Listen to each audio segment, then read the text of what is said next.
Eu cumprimento os irmãos com a paz do Senhor. É um prazer tê-los aqui novamente para darmos continuidade ao nosso plano de estudo nas lições bíblicas da CPAD, primeiro trimestre de 2020, título geral: A Raça Humana, Origem, Queda e Redenção. Dessa vez, nós vamos estudar a lição de número 7, a queda do ser humano. Então, tudo que você precisa saber sobre a nossa abordagem da lição está nesse slide. Também a compreensão do PowerPoint é bem maior quando se assiste essa apresentação inteira no YouTube. Se você gostar, pode dar o seu like para que ele ranqueie melhor, outras pessoas tenham acesso e possam também baixar o PDF e o PowerPoint dessa web aula. Os objetivos específicos para essa lição são: 1. Relacionar o livre-arbítrio com a soberania divina. 2. Apresentar a queda como um evento histórico e literal. E 3. Pontuar as consequências da queda de Adão. Então, o texto áureo da lição: pelo que, como por um homem entrou o pecado no mundo, e pelo pecado a morte, assim também a morte passou a todos os homens, por isso que todos pecaram. Romanos 5, versículo 12. Verdade prática: ao pecar contra Deus, o homem perdeu o completo domínio sobre a criação e tornou-se vulnerável à morte. Em Cristo, porém, temos o reino e a vida eterna. A leitura bíblica em classe em Gênesis 3, versículo 1 ao 7. Você pode pausar esse slide, fazer a sua leitura e também complementar com a leitura diária, aquela feita de segunda a sábado, de acordo com o seu critério. Passamos então para a introdução da lição. A parte selecionada diz o seguinte: estudaremos hoje o capítulo mais trágico da história, a queda do ser humano. Inicialmente examinaremos o livre-arbítrio e as suas implicações na experiência humana. Em seguida, averiguaremos a queda em si e depois focaremos as consequências da rebelião adâmica. E aí, a conclusão da lição, para verificarmos até onde o comentarista expandirá o seu pensamento, parte selecionada: 2 fatos marcam a doutrina do homem nas Sagradas Escrituras: a criação e a queda. Assim, passamos para o slide que apresenta todos os tópicos da lição. No primeiro, nós teremos o livre-arbítrio do ser humano. No segundo, a queda, um evento histórico e literal. No terceiro, as consequências da queda de Adão. Então, no primeiro teremos o livre-arbítrio, depois a soberania divina, e em terceiro, a responsabilidade humana. No tópico 2, nós veremos a possibilidade da queda, depois a realidade da tentação e, em terceiro, a historicidade da queda. No terceiro tópico, o que tem mais pontos, nós veremos primeiro a consequência do pecado, depois a perda da comunhão com Deus, em terceiro, a transmissão do pecado à espécie humana, em quarto, a enfermidade da terra e em quinto, a morte física. Então, essa é a estrutura da lição. Quando você consegue ver isso num único plano, você tem a chance de acelerar o seu processo de assimilação, porque já sabe de antemão todos os passos que serão dados na lição. E aí, para os professores, fica sempre a nossa dica de gestão do tempo em aula para que possa distribuir da melhor forma possível, dentro da sua dinâmica e necessidade, os tópicos da lição. Então, a nossa recomendação é 25 minutos no primeiro tópico, 25 no segundo e 20 minutos no terceiro tópico. Fica aí a sugestão para os professores. Passamos então para o primeiro tópico: livre-arbítrio, a soberania divina, a responsabilidade humana. Então, nós temos sempre uma introdução que o comentarista coloca para cada ponto da lição.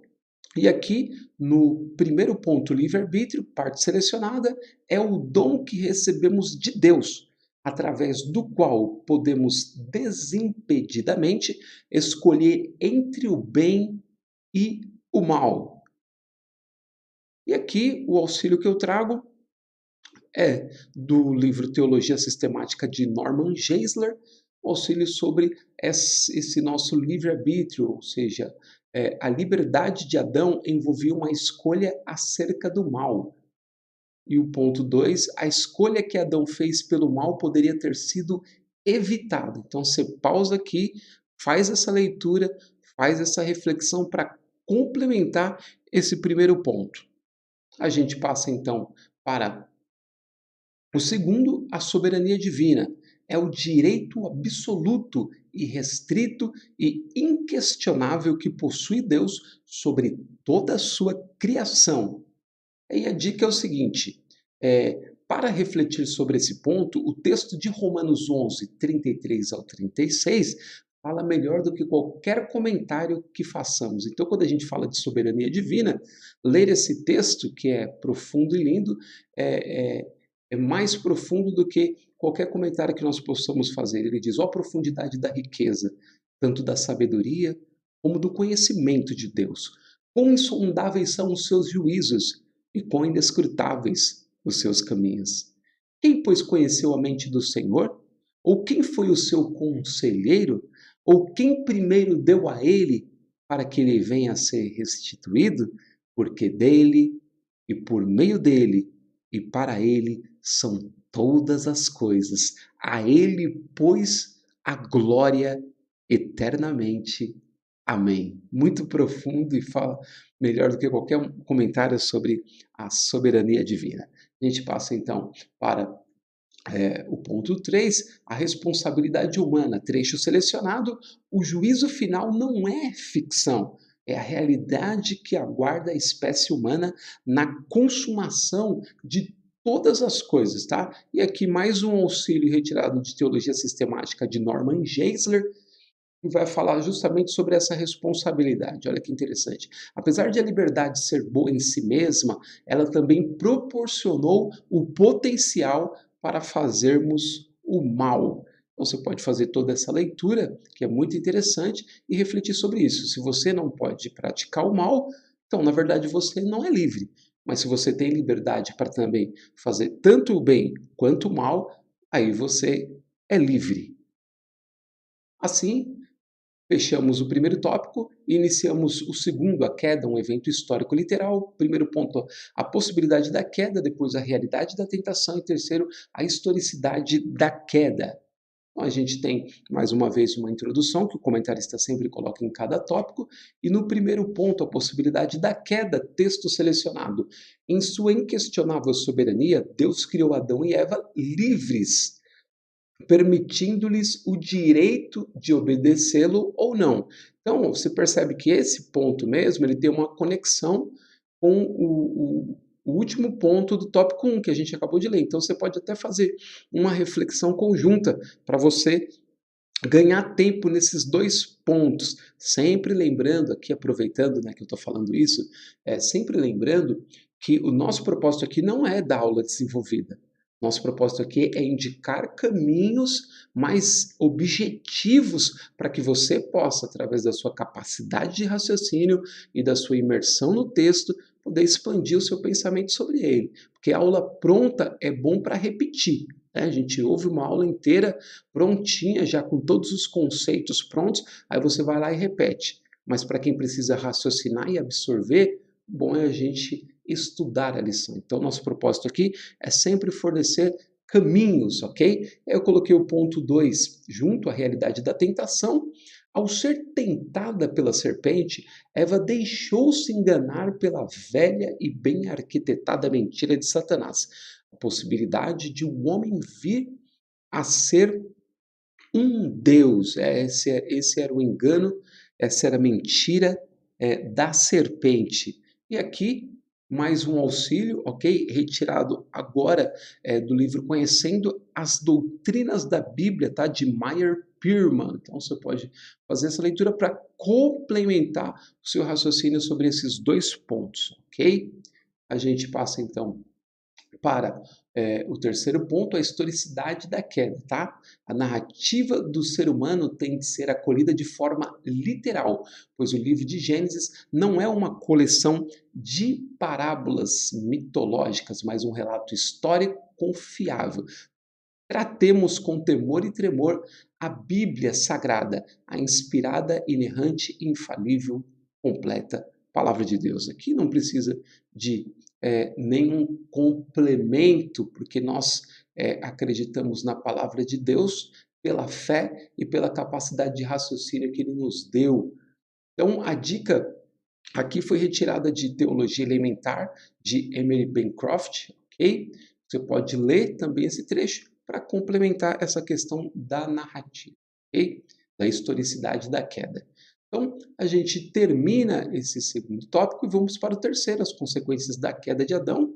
Então, aqui tem 5 pontos: a consciência do pecado, a perda da comunhão com Deus, a transmissão do pecado à espécie humana, a enfermidade da terra e a morte física. Então, no primeiro, mais uma vez, uma introdução do comentarista, depois a consciência do pecado. Ao tentar a mulher, a antiga serpente prometeu-lhe a onisciência divina, mas o que os nossos pais herdaram foi uma consciência pecaminosa, geradora de obras mortas. Nossa, palavra profunda, pesada, e representa a total realidade do que aconteceu. Então, o auxílio aqui também é de Teologia Elementar, Doutrinária e Conservadora, de Emily Bancroft, ok?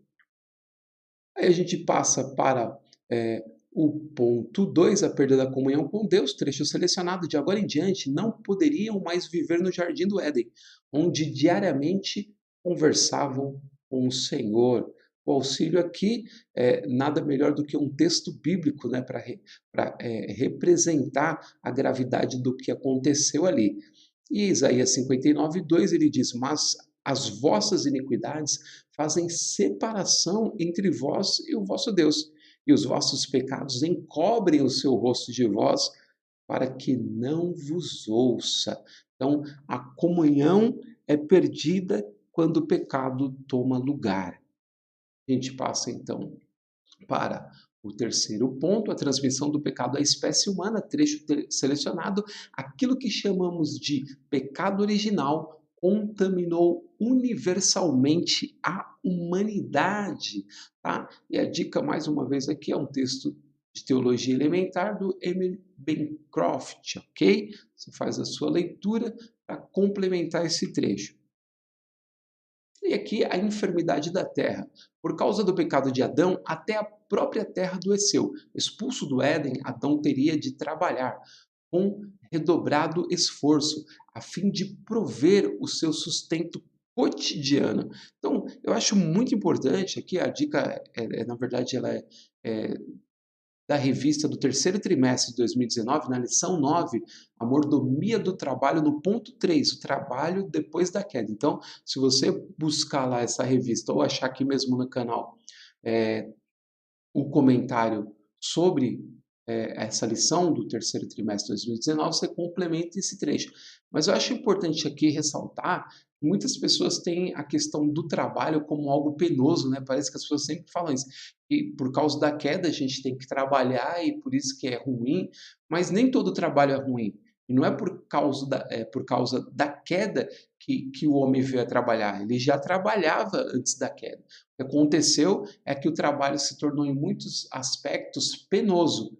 Mas a gente tem muito prazer, e essa não é uma experiência só minha, é a experiência de muitas pessoas, tem muito prazer quando a gente trabalha naquilo que a gente gosta. E a gente nem tem aquilo como um trabalho, a gente tem aquilo como uma benção, como um prazer. Então é sempre importante ressaltar isso, que o trabalho não é penoso em si, mas é ruim a pessoa ter que fazer uma atividade que ela não gosta, ou que aquela atividade é forçada, ou não é remunerada adequadamente. Então, tem uma série de fatores, mas o trabalho é uma grande bênção de Deus, porque o Senhor Jesus disse também em João 5,17: o meu Pai trabalha até agora e eu trabalho também. Isaías 64:4 diz que Deus trabalha por aqueles que nele esperam. Então, o trabalho é algo desenvolvido por Deus, é algo realizado por Deus e que é uma bênção para nós também, ok? Fica aí essa ressalva. E o último trecho é a morte física, não somente a eternidade, mas de igual modo a imortalidade achavam-se no ser humano. A morte é a mais triste consequência do pecado, Romanos 6:23, e aqui o auxílio, mais uma vez, um versículo, um texto bíblico de Romanos capítulo 5:14, que diz: no entanto, a morte reinou desde Adão até Moisés, até sobre aqueles que não tinham pecado, a semelhança da transgressão de Adão, o qual é a figura daquele que havia de vir. Então, fica aí a nossa dica para cada um de vocês. Sempre lembrando, não é o nosso propósito dar aula completamente desenvolvida, não. Apenas indicar caminhos. Às vezes eu observo nos grupos de discussão, até eu participo, de um grupo muito bom que nós temos de discussão no WhatsApp. Muitas vezes as pessoas refletem ou colocam questões da lição lá, né, e repete, mas será que foi por isso? Será que foi por aquilo? Será que Eva sabia? Será que Deus falou só com Adão e por isso que Eva pecou primeiro? A gente sempre tem que trazer para a questão prática. Qual que é o aproveitamento prático disso para o meu cotidiano? O fato é que eles pecaram. E o fato é que eu tenho que lidar com o pecado hoje. Então, se o nível de entendimento que Eva tinha daquilo é irrelevante agora. O que é relevante é como que eu vou lidar com o pecado hoje. Eu que tenho o germe do pecado em mim. Ou seja, trazer para a nossa realidade o fato de que nós precisamos nos submeter à pessoa do Senhor Jesus Cristo para imitá-lo nas suas ações, na sua maneira de vida, mas nem assim conseguimos tirar o germe do pecado, apenas estando em Cristo, porque Ele é aceito por Deus e pela fé, estando nele, nós somos aceitos por Deus, não pelas nossas obras. Por mais que nos esforcemos, a gente não consegue eliminar a força do pecado em nós. A gente mitiga ela é diminuída, porque João diz lá, na sua primeira epístola, que aquele que diz que não tem pecado é mentiroso. Mentiroso aquele que diz que não tem pecado. Mas ele diz também no capítulo 2 que se nós pecarmos, nós temos um advogado junto ao Pai, Jesus Cristo justo. Ele é a propiciação pelos nossos pecados. Ele é aquele que aplaca a ira de Deus porque derramou seu sangue inocente. Então a gente tem que aprender a lidar assim. Vou falar de Adão, vou falar de Eva que pecaram, caíram. Isso é o fato. Como foi que aconteceu, vai ser uma coisa que, por mais profundo que seja o meu conhecimento, não vai alcançar a prática, vai ficar no campo da teoria. A gente lida com o pecado no dia a dia igual eles lidaram. Então a gente precisa trazer isso para o nosso ambiente e colocar o Senhor Jesus na questão. Isso é mais importante do que ficar girando em grupos de discussão sobre por que fez, por que não fez, quanto ela sabia, quanto ela foi enganada, quanto a atitude dela foi dirigida por ela mesma, porque Adão não questionou ela e aceitou e tal, uma série de coisas. Vamos ficar só no campo da teoria. A prática é que o germe do pecado está em nós e só estando em Cristo a gente pode ficar completamente libertos dos seus efeitos mais nocivos e ser liberto completamente por ocasião da ressurreição do nosso corpo, quando recebermos o corpo glorioso, a última fase da nossa adoção. Louvado seja o nome santo do Senhor. E a conclusão diz: 2 fatos marcam a doutrina do homem nas Sagradas Escrituras: a criação e a queda. À primeira vista, o pecado de Adão trouxe graves consequências à criação. No entanto, Deus jamais foi surpreendido por qualquer fato. Ele não é um ser reativo, nem vive de improvisos. Nenhum processo, quer nos céus, quer na terra, jamais o surpreendeu, porquanto ele é o ser supremo por excelência. Ele é o que é, o Deus bendito eternamente. A fim de sanar o pecado do homem, Deus em sua presciência já havia separado o imaculado Cordeiro, desde a fundação do mundo, para redimir-nos de todos os nossos pecados. Apocalipse 13:8. Deus abençoe a todos vocês. Espero poder ter, de alguma forma, auxiliado para que vocês possam expandir o pensamento sobre a lição e absorver aquilo que é mais importante, aplicar na vida e seguir em frente, ensinando a outros e aplicando no próprio viver. Então, muito obrigado pela oportunidade de compartilhar esse trabalho com vocês. Se Deus quiser, nos veremos na semana que vem. Até lá!